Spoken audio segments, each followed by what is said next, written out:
When compared to what he did for the Yankees last year, this has been considered a, quote, down season for Juan Soto. A down season in which he's on pace to reach 40 homers, 30 stolen bases, 120 runs scored, and 100 RBI, while leading the majors in walks. Even Hall of Famers would dream of having such a down season. As a matter of fact, if Soto continues his current pace and does indeed finish with 40 homers and 30 steals while scoring and driving in more than 100 runs and drawing 100 walks, he would be the first player this century and only the third all-time to achieve those combined feats in a single season, joining Barry Bonds in 1996 and 97 and Jeff Bagwell in 1997 and 1999.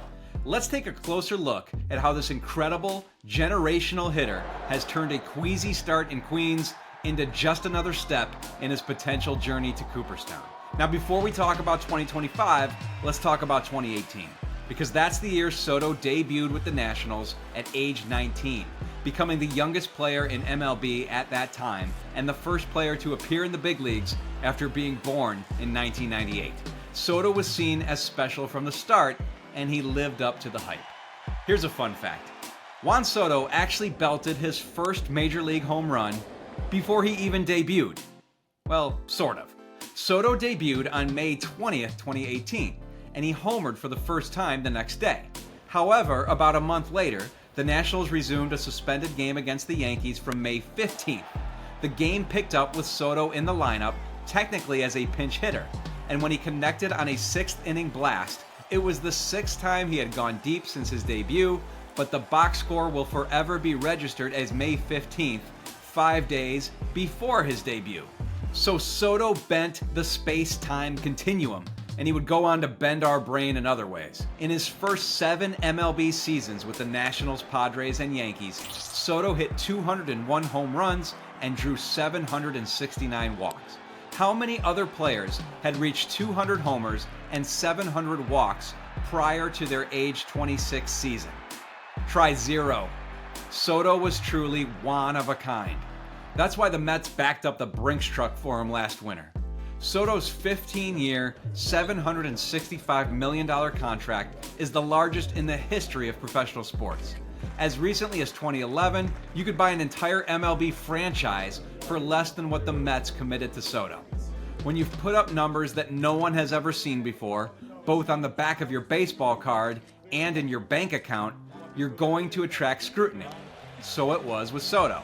He notched a hit in his Mets debut on March 27th, hit a home run the following day, doubled in the third game, and singled, walked, and scored a run in the fourth. In 4 March games, he had a .308 average and an OPS over 1100. Everything appeared to be right in line. Then came April, and things started to get a little weird. Soto hit .232 in the season's first full month, and bucking a career trend, he struck out exactly as many times as he walked, 18. Things didn't get any better in May, when Soto hit .219 and struck out 22 times against 20 walks. If you looked under the hood at the end of May, you would find reason to be hopeful that Soto's season-opening slump was just a phase. You didn't have to be a cracked glasses-wearing nerd to figure this out. All you had to do was call up Soto's Baseball Savant page to see that his hard hit percentage, chase rate, barrel rate, and other underlying metrics were right in line with his career norms. But games aren't won with underlying metrics. They're won with runs, and Soto wasn't creating enough of them to satiate the growing chorus of critics, particularly in a market as brutal as the Big Apple. They wondered why he wasn't smiling, why he wasn't Soto shuffling, and mostly why he wasn't producing. Can we officially call Juan Soto Juan So-So?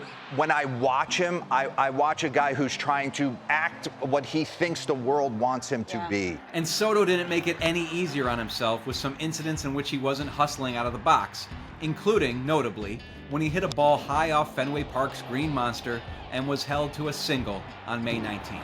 Soto exacerbated the hustle narrative by hitting the ball on the ground more frequently than we were accustomed to seeing. Still, as unusually low as the batting average might have been, there was still nothing about Soto's profile that screamed that he had gotten old overnight. Sure enough, over the course of the next couple months, those hard-hit balls started to fall, and the underlying metrics became, simply, the metrics. In 50 games across June and July, Soto reached base a more Soto-like 41.3% of the time while belting 16 homers. It was too late for him to be named an All-Star, but his overall season numbers had crept back into the above-average realm. And then, in August, the real superstar Soto showed up. It's out of here! Number 30 for Juan Soto in all his glory. Out of here! A tying home run by Soto! He is just phenomenal. The last month, Soto has looked like what he is, the best hitter in the game. 28 games, 28 hits, 10 homers, 11 steals, 22 RBI, a 1.009 OPS. This was the Soto the Mets had signed up for. If there's a knock on Soto's season at this point, it's that much of his power production has come with no one on base.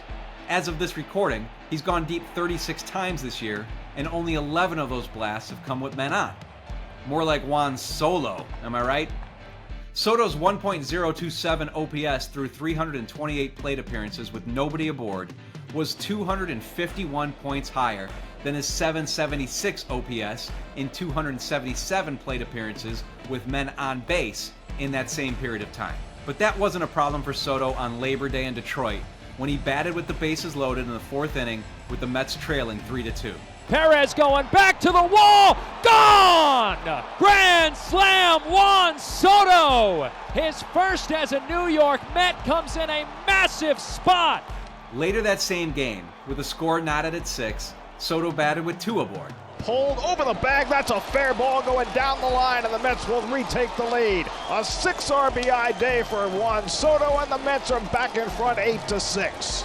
It's kind of funny, really. If your memory is long enough to remember what was being said in May, you could only look at Soto's season stats after that 6 RBI outburst at the start of September and laugh. Because there he was, with a 159 adjusted OPS plus that was only 1 point off his career norm. In other words, given the benefit of something more closely resembling a full season, and forgetting about all that small sample noise of the first 2 months, Juan Soto's 2025 stat line is going to look about what you'd expect to see from Juan Soto. Who would have thunk it? Again, for the year, Soto has definitely produced better with the bases empty than with the bases occupied. But let's be careful not to run away with that narrative. After all, Soto's so-called clutch stats, his OPS plus with 2 outs and runners in scoring position, with the game late and close, or tied, or with the Mets within 1 or 2 runs of their opponent, are all well above the league average of 100.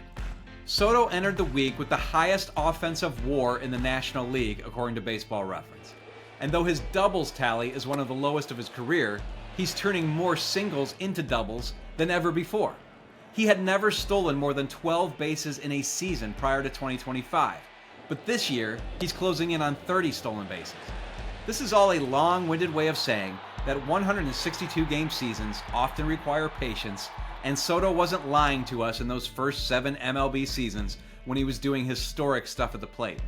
Turns out, this Juan Soto guy is an elite hitter after all, even in a quote-unquote down season.